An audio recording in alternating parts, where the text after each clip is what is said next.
Hi there YouTube, Extreme Trains here. So in this video we're taking a look at another set of, in this case, 3 different entries into Bachmann's ever-growing N scale range. It is the 3 boxcar wagons that have been released. So we have the Sodor fruit and vegetables, we've got just the Great Western van, and we've also got the ice cream van. Now, full disclosure, I was not going to pick these up because, as if you have seen the bits and clips of my layout, I already have quite a few box vans, and I didn't really see the appeal of these Thomas and Friends specific ones, noting that the only one that says Sodor is that vegetable one. But, well, unfortunately, I am not very good at self-control, and so I purchased one of each in any case. But this video, as may have been previewed if you saw the post on my community channel, is going to be quite interesting. We're going to do some comparisons to some other box vans in my collection and work out whether or not these Bachmann items are a good value, because I can forewarn you, these are absolutely some of the most expensive pieces of N-gauge, non-locomotive rolling stock I have ever ordered. So, what are you waiting for? Let's do it.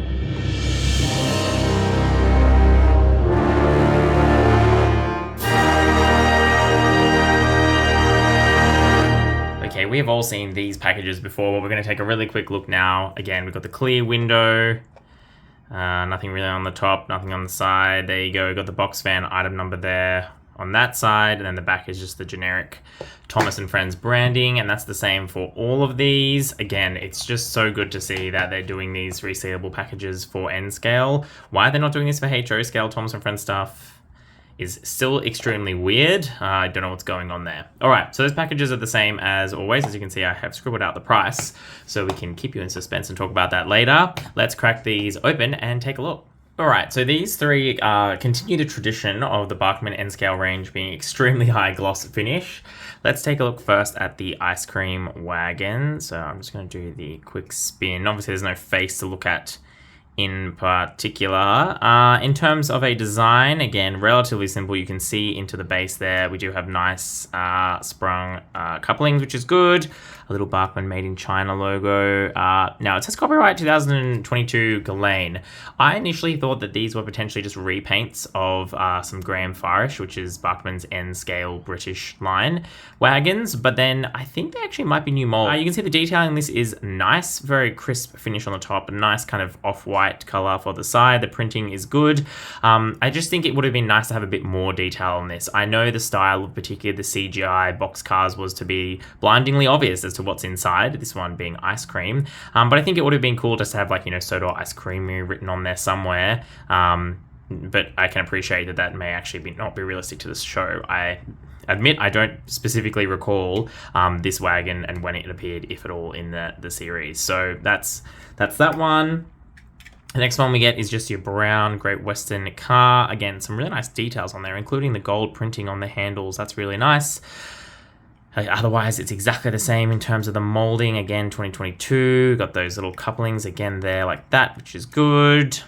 Otherwise, again, very basic. They're quite light, these wagons. They feel, I think because they are closed in box wagon, you kind of expect them to, have some weight. I think it's because Thomas's face is there. It keeps thinking that it needs to be focusing on him. But yeah, they're very, very light is something I have noticed. And then the last one we come to here is the Sodor Fruit and Vegetable Co. This one, the printing is not as good because you can see they haven't been able to print inside the grooves. And that's it. I think it would have been much better served if they'd put a bigger logo on this one, because I think this one's the most interesting, both because it's specific to Sodor. It's also a green color, which is a bit more interesting than just a brown, but otherwise it's the same underneath. In terms of the wheels, I think these wheels are plastic on the inside with metal on the outside. And the reason I know that is because this one had some weird flashing coming off the wheels. And I was like, why is there plastic flashing coming off metal wheels? But yes, I think they are metal on the outside, plastic on the inside, which is, well, you know, it's the thing that's happened. So that's what they've done. So that's a very quick look at these. There's not really that much to say about them, to be honest.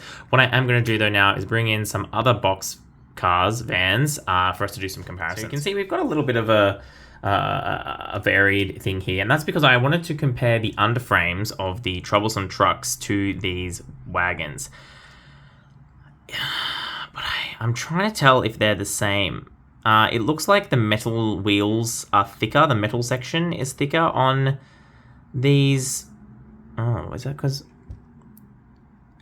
Yes, it looks like the metal section is thicker on the wheels of the van, but otherwise, I think the underbodies of the troublesome trucks and these are exactly the same. And the reason this is important is because we're trying to think about this from a cost perspective. If this is just a reshell of an existing item, it's much cheaper to produce, which is going to be relevant to the pricing later. But it does appear, at least, that even though there's different wheel set, the actual underframe is the same as the Bachmann troublesome trucks. So now I want to do a comparison with some of these box cars. Now these ones here are the N Scale Pico box cars. They cost in Australia. Actually, you know what? How much do you think they cost at this point of the review? And let's just take a look at them very quickly for a comparison. So you can see that we've got a lot more textured detail in terms of the wood planking design. We've got a much finer undercarriage design. You can see it's much finer. We don't have the sprung couplings. We just got loose. They're kind of in with a ball joint, so there's no springing there. But you can see again a lot more details on the end and a lot more details on the side. But again, we do have those little ridges on the roof. Equally, this is a brown one. You can see we've got lots of printing there, very small, very high spec. These ones also have the plastic insert wheels, so that must be a thing. I've never noticed it before, but it must be relatively standard practice. Again, this one is actually a Bachmann one, so there you go. I do have a Bachmann. I thought I didn't have a Bachmann one. This one is actually Bachmann How Good. So this must be the Graham Farish box car that I forgot was Graham Farish because I got it secondhand. And you can see again, very finely detailed, very nicely detailed. And again, we've got those plastic insert wheels, which does seem like a Bachmann thing. I think these wheels are actually just plastic. So these ones being metal and plastic is nice. So that is your actually Bachmann wagon, and this is the Thomas & Friends one, and immediately you can see the difference in the level of detailing and the realism that is involved. Now, that's not necessarily a problem, I don't think. It's not an issue per se. The Thomas & Friends one is less detailed.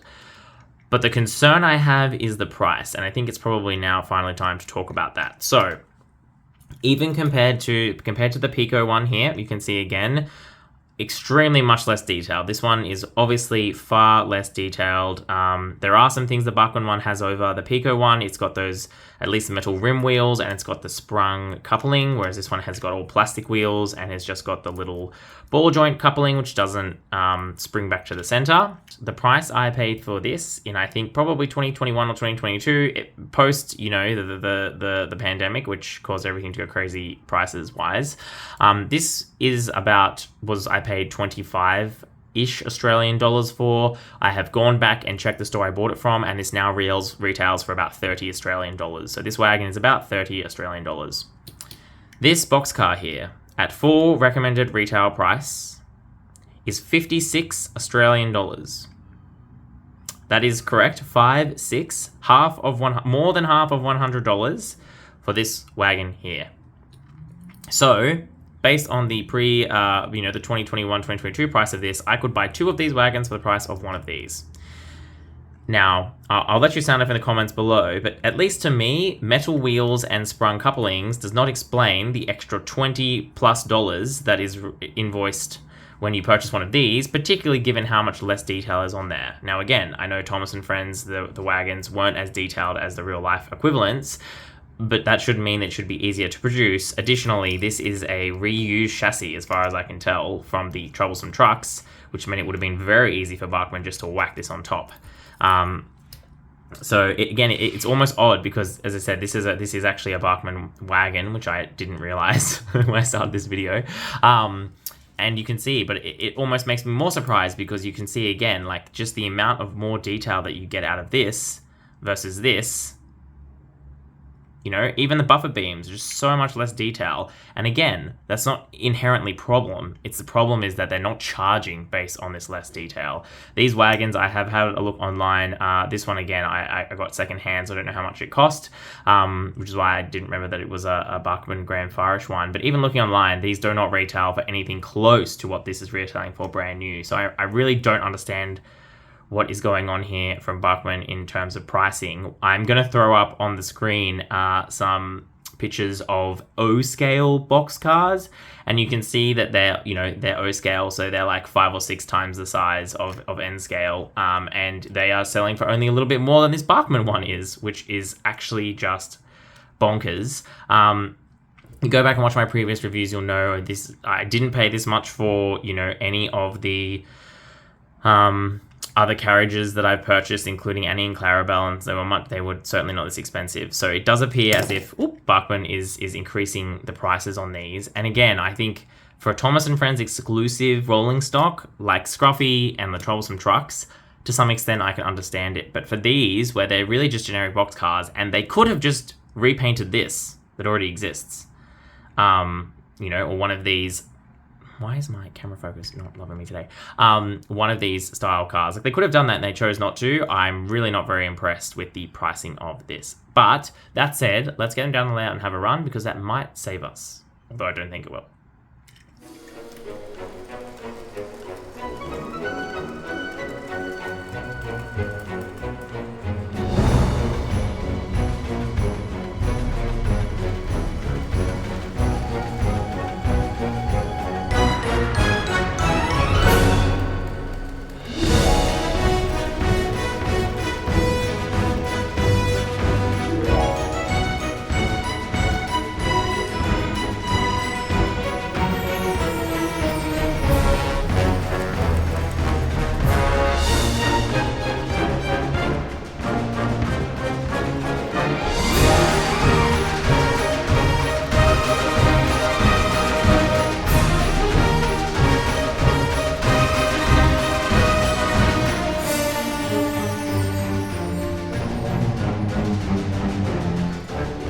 Okay, so we have had a look at this running.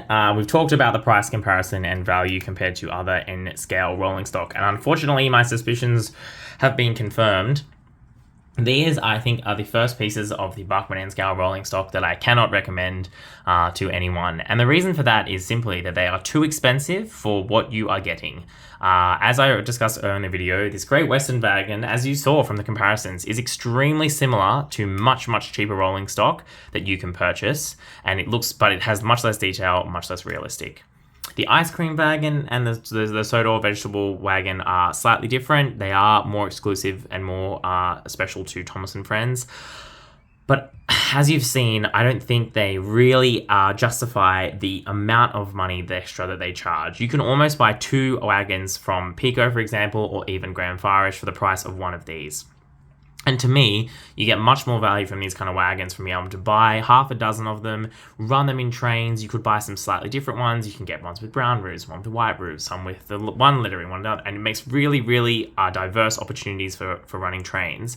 If you buy 3 of these, well, you just get 3 and they all look exactly the same, and that's all you can do with them. And they are obviously very specific to what's inside. Much harder to imagine what's inside of there.